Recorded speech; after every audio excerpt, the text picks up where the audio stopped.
All right, so everybody, if you got the notice, thanks for checking in. I'm here with Ricky Kidd, and this is a little test run. So if you could give us some comments and let us know that that you're seeing us and that you're hearing us, that would be great. So, anyways, I'm here with Ricky Kidd, one of the most inspiring and amazing people I've had the opportunity to meet in my life. And just the most unbelievable story. And I'm not going to try to do it justice. Ricky, tell everybody a little bit about what you've been up to these past 24 years. Yeah. And so thank you, John. Really appreciate you having me on, and whoever's paying attention, good evening to you as well. My name is Ricky Kidd, as John said, and I spent 23 years and 3 months wrongfully convicted for a crime that I did not commit. The charge was 2 counts of first-degree murder, 2 counts of armed criminal actions. I served, or rather they gave me 4 life sentences without the possibility of parole. I was 21 years old when I was charged, 22 when I was convicted. I am 45 now. And so that means I spent more time in prison than I have in a free society for a crime that I absolutely did not and would not have committed as of August 15th, 2019, a short 9 months ago. Judge finally ruled by clear and convincing evidence that I was indeed innocent. He was able to highlight who actually committed the crime because that evidence came out. He admonished the prosecutor attorney who prosecuted my case 23 years ago for withholding key evidence from the very beginning that showed who actually committed the crime. In addition to that, John, the key witness, there was no physical evidence, only one witness testimony sent me to prison. He testified last April that he lied, and he lied on purpose, that he actually knew who committed the crime, but he was afraid of them, so he picked me out. In addition to that, the real killer, one of the real killers, it was 3 people who committed the crime. One was actually held responsible, and then me, the wrong guy, was sent to prison, and then 2 was never charged.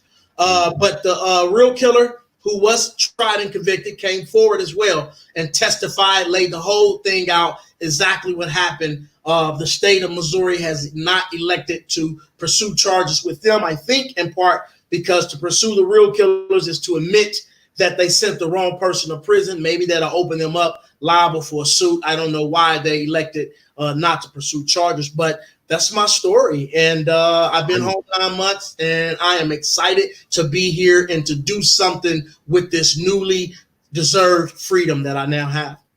Yeah, well, it's just amazing because you actually had an airtight, rock solid, 100% irrefutable alibi. Yeah, and the prosecutor buried it, and your defense attorney didn't do anything with it. And then it took 2.5 decades, and you did a lot of your own legal work, right? I did. From prison. Yeah, man. So when I first went in, they appointed me a public defender. I lost that appeal, that first appeal, real fast.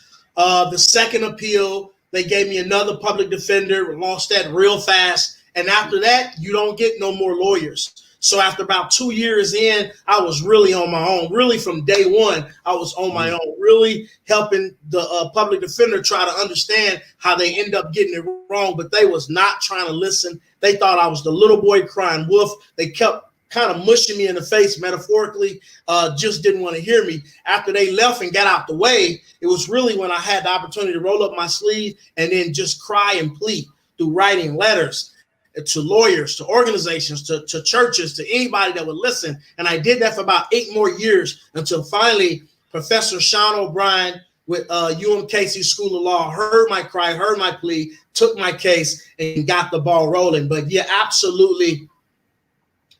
I was at the Jackson County Sheriff's Department at the time of the crime.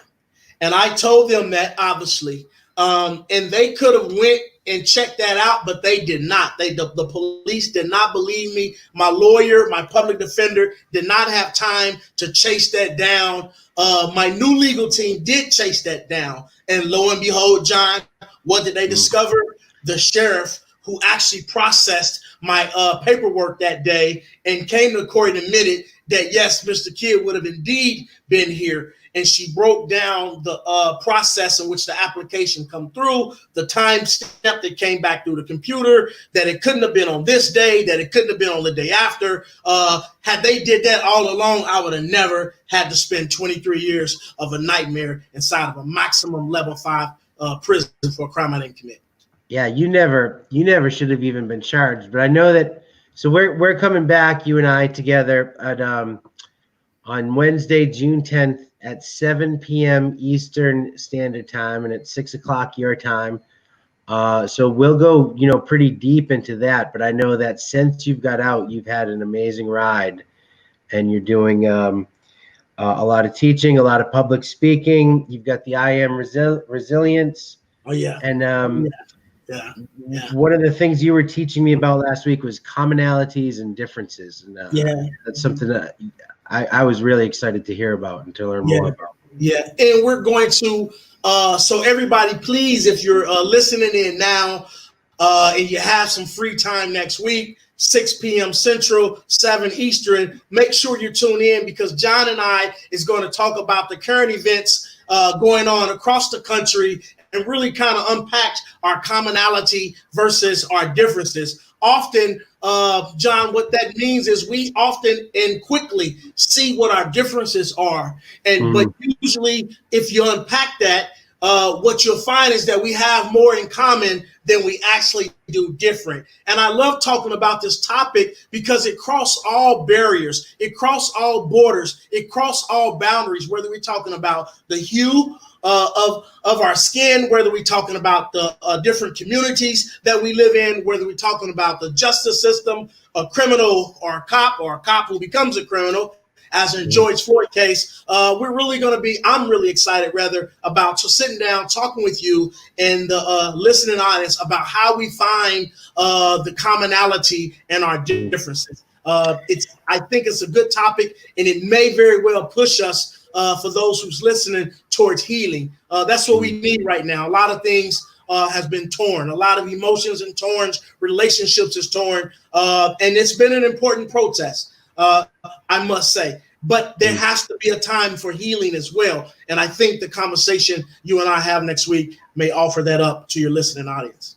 I think so too. And I just want to, point this out, that when it comes to your speaking engagements and your message, for 23 years, you didn't know what the outcome was going to be. You knew that you didn't commit this murder, and you're in probably what is one of the most hellacious environments on Earth.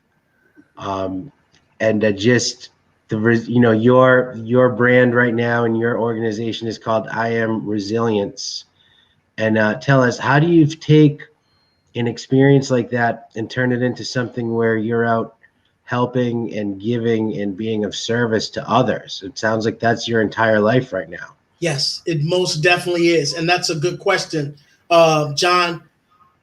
For 23 years, my first year and a half, it was a huge struggle. And I wobbled a lot. But what I realized was, if I was ever going to make it out, if I ever was going to make it through, that I had to activate my resilience. Now, I must say, I did not know that terminology at the time, but it was something internally that I knew, that things that I had to do to stabilize my mind, to calm myself, how to look forward and beyond what was going on at the current time. Had I not been able to do that, I can assure you and your listening audience that I would not have made it. Either physically, I would have come to the conclusion to take my own life, which I thought about in the early years, or my mental would have just fell apart. And maybe I wouldn't have done the things to reach out and scream and yell for help. I lost 11 times. I lost 11 times before I won one time. And that is enough for any regular individual to give up. So I activated my resilience, John. And when I came home, what I decided was, how can I help other individuals discover their resilience? I thought I was just telling my story when I came home. I had crossed the country before COVID-19. I've been to 9 states, and I was sharing my story of broken justice and resilience. But what I was discovering is that other people had a story of resilience as well. I think you, John, and your family have an amazing story of resilience, and I hope that you allow us to unpack a little bit of that come Wednesday as well. And so what I do now, I Am Resilience. This platform is designed to educate and inspire other individuals and train them how to activate their resilience. COVID-19, local news stations called and said, Ricky, come and speak with us, speak to the community. You know about resilience. Tell them how we can get through this collectively. And it felt good to be able to take the cost of such a nightmare and then get something positive out of it. The second thing that we do over at I Am Resilience is we're into criminal justice reform. I consider myself a justice advocate. And so again, some of the things that's going on across the country, they are of interest to me. And I want to use my voice to try to usher in policy changes and new bills that can prevent wrongful convictions and mass incarceration or police brutality, all these layers of what I consider broken justice. We need to have those discussions, and then we need to talk about solutions. So that's what we do over at IR.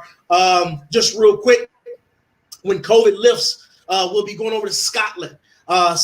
Some individuals reached out over there, heard about my story, and said, hey, how can you help, or can you help? And we spent a couple of hours on a Zoom conference, and we discovered that there is some things that I can do.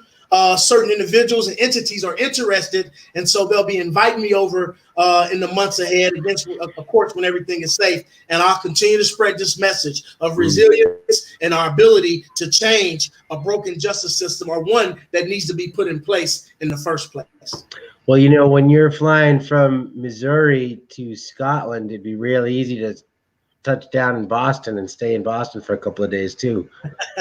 You know what? I'm very, very open to that. I'm very open to that. Well, we should try to work that out. Get you to. There's a lot of law schools here. A lot of brilliant legal minds who would be blown away by this story, because a lot of us who do criminal defense have lost a lot of appeals. Yeah. To win an appeal, to overturn a murder conviction is amazing, but to get an actual finding of innocence is mind-blowing. Yeah.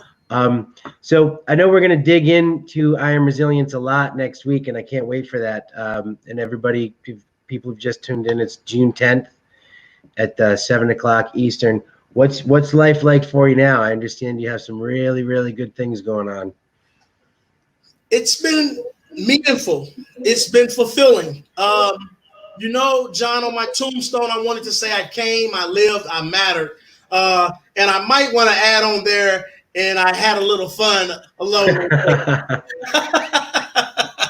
Because, I hope so.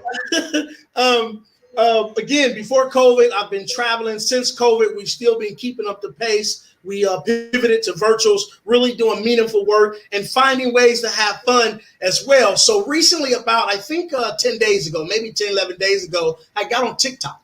I went out there and got on TikTok. My daughter kept saying, you know what, Dad, you need to get on TikTok. And I said, oh, get out of here. I was making fun of it. Oh, TikTok, get out of here. Sounds like a clock. But she convinced me. Rather, my granddaughter had convinced me, and I went and played around with it the first round. Really made fun. The first video, I was really making fun of it. But the second video, somebody had reached out to me, and I thought that was confirmation. And so she helped me put a TikTok together, the one that actually went viral. I think it's at 3.6 million views now. And so I think that's how we found each other. Yeah. Well, you just outed me. I'm on TikTok. Not many people know that. Good platform. It really is a good platform. It's really interesting. Mm-hmm. It's really interesting how that platform works, how the algorithm works, and the way that people express themselves. I'm fascinated by it. Yeah. But so when I found you, that video only had like 30 or maybe 45 likes, and then by the time you and I actually connected and spoke, you were in the millions. Yeah. That's crazy. Yeah. It was phenomenal. BuzzFeed just featured an article, I think yesterday or the day before, about my new TikTok success. It has been a whirlwind ride. It allows me really to connect with people all across the country, really across the globe. I was on a call 2 days ago as well with a guy over there named Chris Fami out of Canada. And him and I did a little TikTok thing together. I sent him some footage, and then he did a nice little TikTok, and that is on its way to get those numbers up there. So it's been fun. It's been meaningful, a good way to spread the message, and I'm really enjoying it. So you've gone from serving multiple life sentence, or a life sentence, or was it multiple life sentences? Multiple, four. From serving multiple life sentences to being an international traveling motivational social media influencer. Yes, sir. That's amazing. You know, I can't wrap up how amazing Wednesday's going to be any better than that. So let's shut down the practice run. I see we actually had quite a few viewers, which was nice. So hopefully we'll have more people check in on Wednesday, and I can't wait. Yeah. Please come back Wednesday. For those who chimed in tonight, tell your friend, tell your neighbor. We're really going to get into some have fun, laugh, talk, relax, but really have some meaningful discussion about the state of our country in various areas and what's going on, what we can do about it. I'm really, really excited come Wednesday, June 10th at 6 p.m. Central, 7 p.m. Eastern. Absolutely, my friend. I am too. All right, we're going to sign off now.